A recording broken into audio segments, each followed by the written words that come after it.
Alright, let's write a classic guitar riff.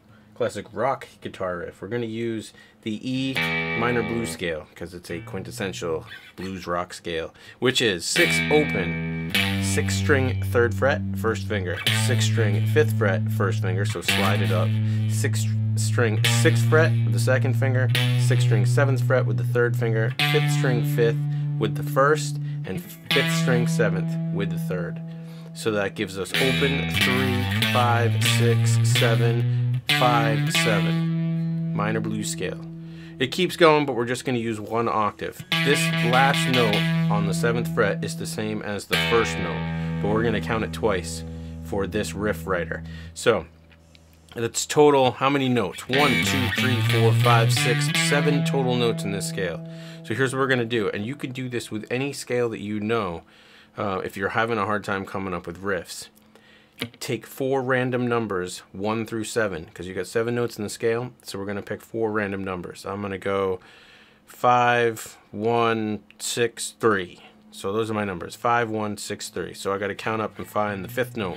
1, 2, 3, 4, 5. All right, that's the 5th note, and I'm going 1 because I said 5, 1, 6, 3. So 1 is open, so I'm going 5, open, and then 6. 1, 2, 3, 4, 5, 6.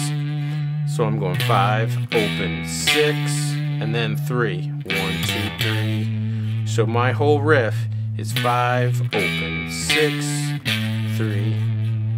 Kind of already sounds like classic rock.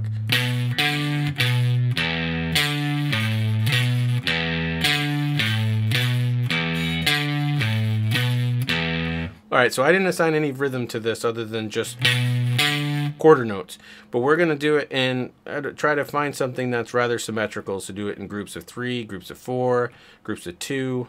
So you'd go, like if I did 4, I'd go 1, 2, 3, 4, 1.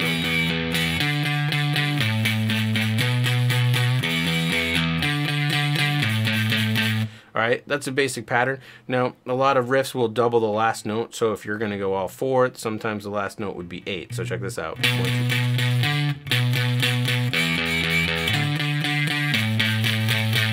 Nah, 1, 2, 3, 4, 1, 2, 3, 1, 2, 3, 4, 1, 2, 3, 4, 1, 2, 3,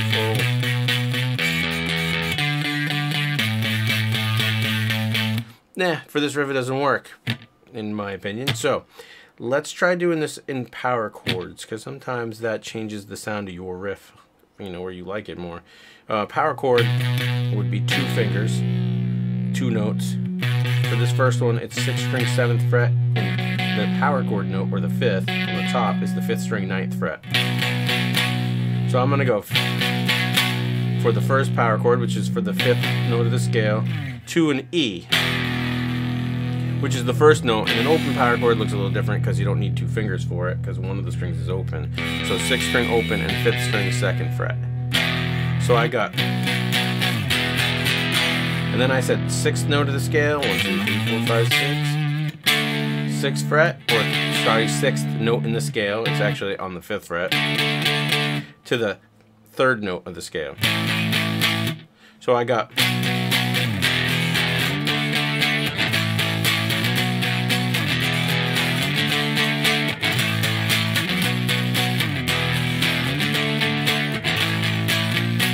so it's got kind of a classic rock sound. It's not totally, it doesn't sound like it's ripping anything off yet. So you've got one pattern. You can choose to keep this pattern the same the whole way through.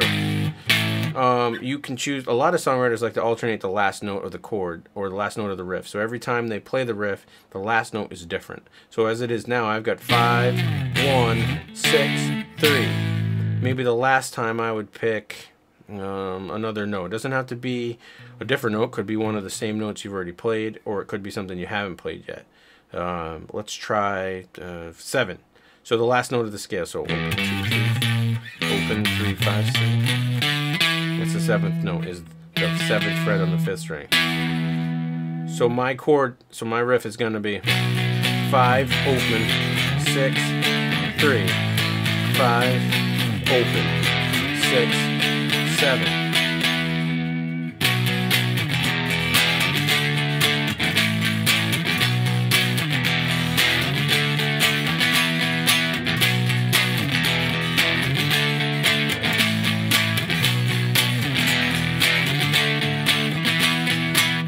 Alright, so I'm not even using real chords at this point. We're going to do that in level 2 songwriting.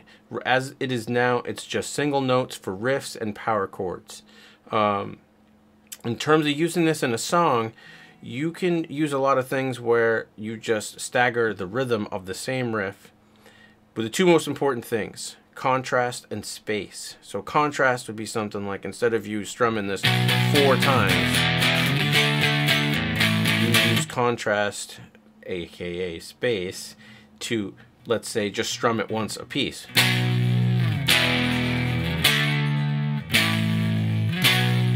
Makes a good intro,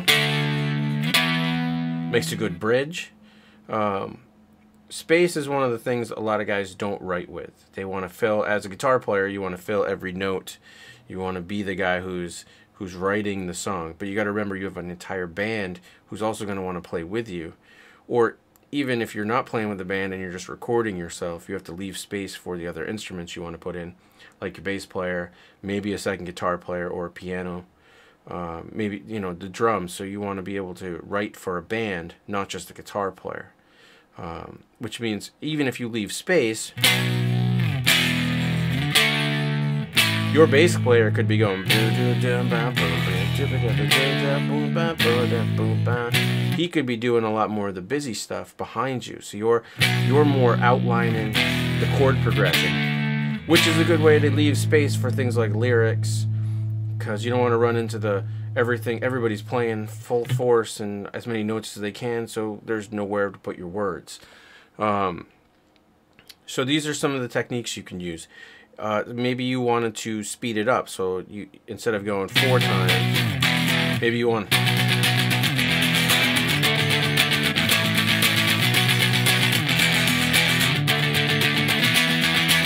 where you're double timing your riff, so it brings the energy up a little bit. That's another good way. So you're changing the space. Another thing you can do is just take 2 of the chords instead of taking all 4. Instead of going,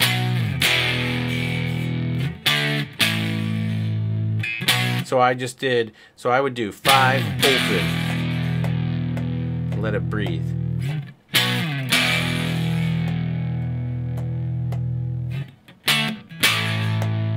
And I just went 6 to 3.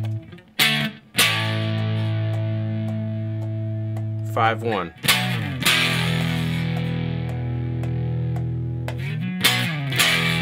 And I'm just tapping out the rhythm. 6 to 7. Alright, so those are some easy techniques from one riff. You could write a ton of riffs. You could write an entire song if you just break it up.